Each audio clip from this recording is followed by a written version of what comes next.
Ok. Nk'uko bisanzwe amazina ni Jean Paul Kwibuka. Today we are going to talk about a Pi network. Nk'uko mubibona muri screen tugiye kuvuga ku bijyanye na Pi network. Pi network rero turayiva imuzi n'umuzingo today kugira ngo buri wese asobanukirwe icyo ari cyo. Mbere na mbere turikoza ku kinyamakuru, ndebe uko cyitwa. Ikinyamakuru cyitwa Hoka News. Hoka News ni ikinyamakuru cyanditse inkuru muri 2023 gisobanura Pi network. Banza muri make tubabwire Pi network ni umushinga bwoko ki se Pi network ni ikije gukemura, ese igizwe n'ibiki by'ingenzi, impamvu Pi network yabaye akasa umutwe muri rubanda hirya no hino ku isi. Pi network yabaye Pi network. Ikibabaje ni uko Pi network itangiye kumenyekana cyane no kuvugwa cyane n'ibinyamakuru bitandukanye, abikora kuri YouTube, afite YouTube channels n'abandi batandukanye. Itangiye kuvuga no kumenyekana ari uko bagiye kuyishyira ku musozo, bagiye kuyilaunching. Ariko wowe utarayimenya nawe wayimenye, ndagira ngo usobanukirwe na Pi network. Ushobora kuba warayimenya ariko utarayisobanukirwa, ushobora no kuba warayimenye ukayisobanukirwa, ariko hari amakuru y'ingenzi uba ugomba kumenya. Nk'uko mubibona rero hano kuri screen twabasharinze, turi kubona hano handitse what is Pi network. Ese Pi network ni iki? Nibyo tugiye kureba. A Pi network is a new cryptocurrency. Abandi bati ni digital currency. Hano niyo mpamvu bashyizeho a new cryptocurrency. Nuko hari old cryptocurrency cyangwa se cryptocurrency, turaza kubireba izo arizo ndetse naho bitandukanye na Pi network. Hano bavuga ati Pi network ni cryptocurrency and developer platform that allow mobile user to mine a Pi. Nuko ni platform cyangwa ni urubuga rwa creatinzwe kugira ngo rufashe abafite mobile phone. Hano ni mobile phone, ntabwo babishyizeho, cyangwa smartphone zifashe abantu kumayininga Pi. Muko murabizi mwese crypto iyo ari yo yose ikiza za Bitcoin zaje 2008 bazimayininze ku buntu hafi imyaka 2. Aya ni umwaka umwe noze Bitcoin bayimayininze, n'izindi za XRP, za BNB, za Ethereum, za Solana barazimayininze. Hano Pi network nayo turi kuyimayininga umunsi ku munsi turayimayininga. Abantu batangiye kuyimayininga 2019 nibwo batangiye kuyimayininga. Ubu imyaka 6 iri hafi gushira bayimayininga. Hano rero nguko bakomeza babivuga ati ni Pi network barayimayininga, ni Pi coin bamayininga without draining device battery. No kuvuga ngo ni crypto bamayininga ariko itangiza battery, itashobora gutuma battery ishira umuriro vuba cyangwa ikangirika nk'uko izindi zibigenza. Bagakomeza bavuga ati the Pi blockchain secure economic transactions through a mobile meritocracy system and the complete Web3 experience where community developers can build a decentralized application for millions of users. No kuvuga ngo ifite blockchain iri secure. Blockchain ni uruhererekane rw'amamashini ku buryo transaction zose zinyuze muri iyo system y'iyo platform zikaba kandi yarabaye designed bagendeye kuri Web3. Web3 ni tekinoloji nshyashya. Ni ukuvuga izindi crypto ziba zazaga zadevelopinze biciye muri Web2, ariko Pi network iri muri Web3. Aho noneho muzajya mukora transaction zinyuze mu mucyo, aho aba communities developers bashobora kubuildinga decentralized application, aho bashobora aho bayidesigninze iri centralized ku buryo buri mu user wese ashobora kwigiraho access kandi ikagera ku bantu benshi mu gihe gitoya. Ni ukuvuga Pi network imaze gukoreshwa n'abantu barenga miliyoni 60. Ni miliyoni 100 urebye. Ubundi izimaze gukora KYC ni miliyoni 20 today ku itariki ubu tuvugana turi ku itariki 17 z'ukwezi kwa mbere 2025. mbona icyo wamenya kuri Pi Network mu magambo makeya, noneho tugiye kureba ku bijyanye n'ibintu bigize Pi Network. Pi Network igizwe n'ibintu bitatu mu buryo bwo kugira ngo yubakiye kuri blockchain yayo kugira ngo ibashe kugera ku bantu benshi batandukanye. Nibyo bintu tugiye kureba. Ni ukuvuga ngo Pi Network ni ishingiye basically this division stakeholders reflect effort involve various parties in developing and utilizing CBDC with aim increasing inclusive adoption and the growth potential of the digital financial ecosystem. The following some aspects that can be related to the division of CBDC stakeholders. Ni ukuvuga hari ikintu cyitwa abafatanyabikorwa harimo icyitwa core team nibo ba nyiri Pi Network. Hakaza pioneers ni wowe ni njyewe nitwe tuyimayininga. Hakaza ikindi cyitwa giant company nk'uko mba wenda za Amazon, za eBay, za Rwanda cyangwa se n'izindi company nyine zikomeye zikora ibintu bitandukanye, inganda za Samsung, za Apple, za Microsoft, nazo ni ukuvuga ni ubwoko bw'ibintu bitatu byubakiye kuri iyo blockchain bibasha kuba gufasha Pi Network kugira ngo ibigire imbaraga. Nk'uko mubibona hano Pi Network pioneers ni umuntu ku giti cye ushobora kujoyininga iyi network mu buryo mworohereye kugira ngo akontributinge Pi Network kugira ngo ibe yabasha gukura no kuba developed.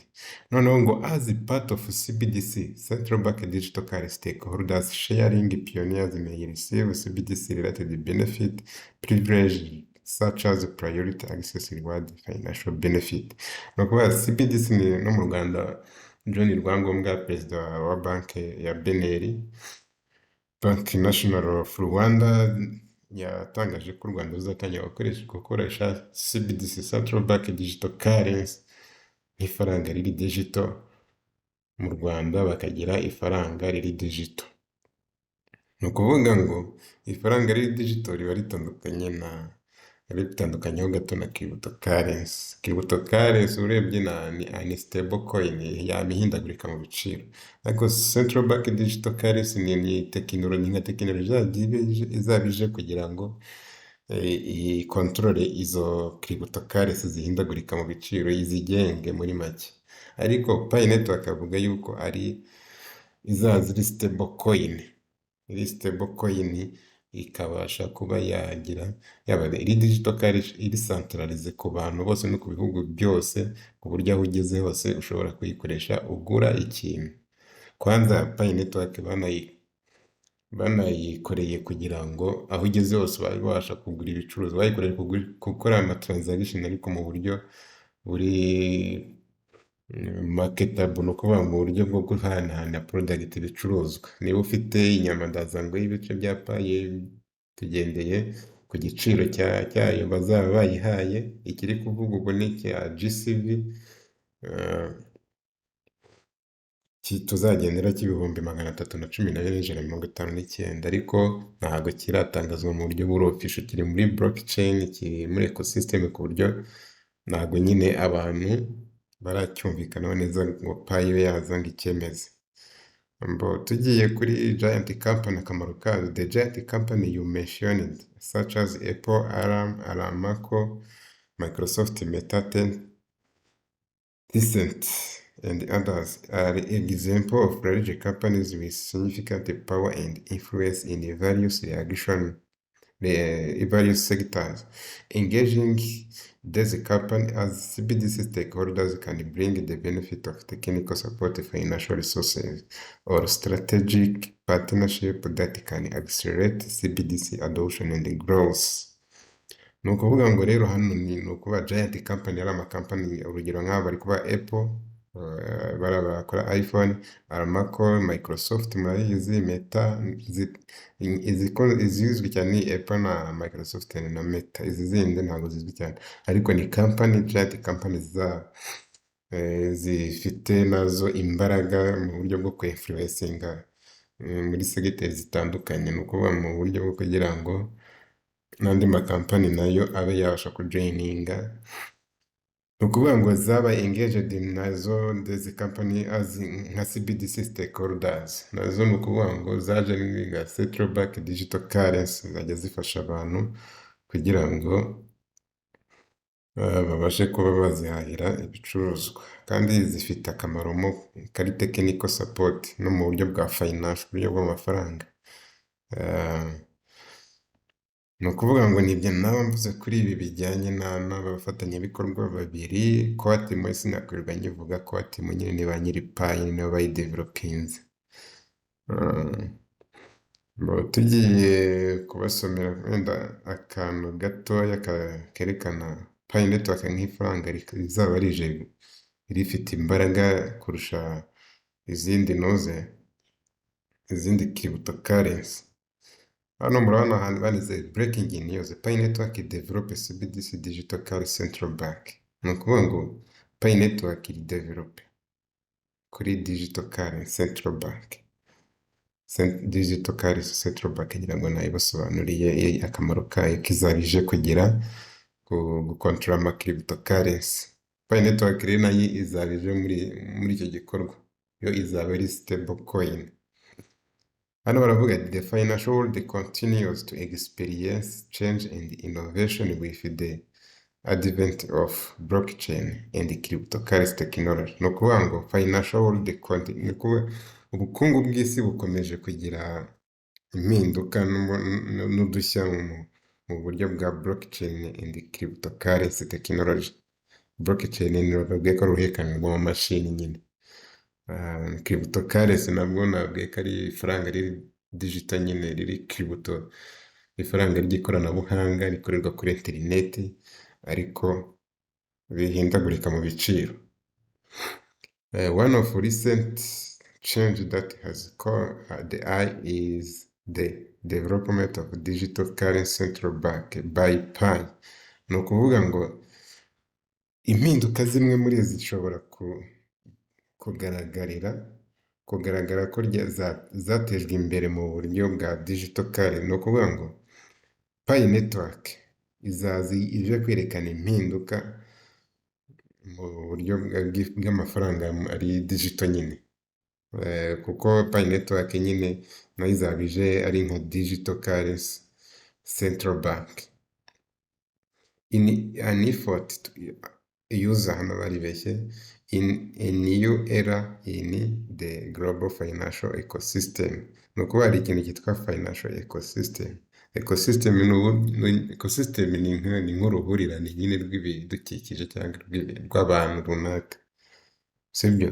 Ni ukuvuga ngo rero Pi Network izaba ije mu gufata uruhurirane rw'abantu mu buryo bwa financial ecosystem. Hari umuvandimwe uyu bati ngo isi igiye gukata ikorosi, igiye gukata ikorosi ku buryo uzasanga abantu bari abakire babaye abakene, abari abakene babaye abakire. Ni ukuvuga abantu bari ku mayininga Pi Network, Pi coin, abenshi ni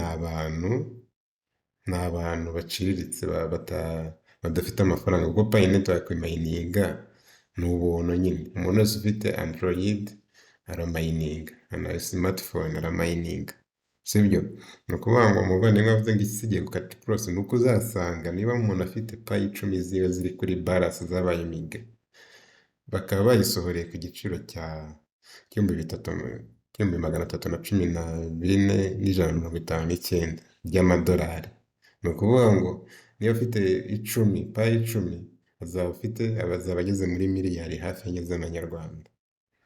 Uwo muntu kugira ngo niba akora muri kampani yawe cyangwa niba ari umukozi wa leta, kugira ngo azakomeze gukorere bizagorana, ahubwo azahita akora kampani nawe yashinga business cyangwa uruganda, ahubwo ajya gucuruza, mujye ku rwego rumwe cyangwa se anakurusha miliyari enye muri kuzumva. Kandi harimo abamayinizi zigera mu bihumbi 2,000, 3,000, zigera muri 100 bafite kuri balance nka Pi 2,000 cyangwa Pi 100 angahe. Ubwo uri kumva rero aho turi kwerekeza. Hano bakomeza bagira bati the Pi Network has taken the bold step of planning the development of an innovative CBDC that has the potential to change the new way way we interact with digital money. Ni ukuvuga Pi network yafashwe nka step nka step yo kugerageza yo guteganya kudevelopa uburyo bushyashya bwa central bank digital currency. Bufite inyungu mu guhindura no kwitaragitinga digital money no gukorana no gukoresha amafaranga ari digitale. So muri kubyumva rero ibijyanye na Pi network na CBDC akamaro kabyo, icyo bituzaniye muri kino gihe turi kwerekezamo muri uno mwaka, tukaba twiteze ku irahira rya Trump nk'uko yabitangaje ko agiye kugira Amerika a great country cyangwa se ubwami bwa kiributo, great empire niko yavuze, ubwami bwa kiributo. Ni ukuvuga ngo iyi Pi network rero twiteguye yuko nyuma y'irahira rya Trump ari nabwo bazatangaza open mainnet bakayironcinga ku mugaragaro, tukamenya igiciro cyayo, ntitubizi icyo ari cyo. Ubwo ibindi bizakurikiraho niba isi izakata ikorosi muzabimenya, abamayininze amahirwe masa, abataramayininze mu bishuti n'abamayininze bazabahe byibura ibice bya Pi cyangwa agapayi kamwe kugira ngo namwe mubashe kwiteza imbere. So murakoze rero, yari Jean Paul Kwibuka, iyi ni KGP TV. Murakoze kubana natwe, ibindi nakagaruka muzakomeze mukurikirana amakuru y'ibijyanye na Pi network ndetse n'isi turi kwerekezamo ya digital finance. Ciao ciao, ibindi nakagaruka.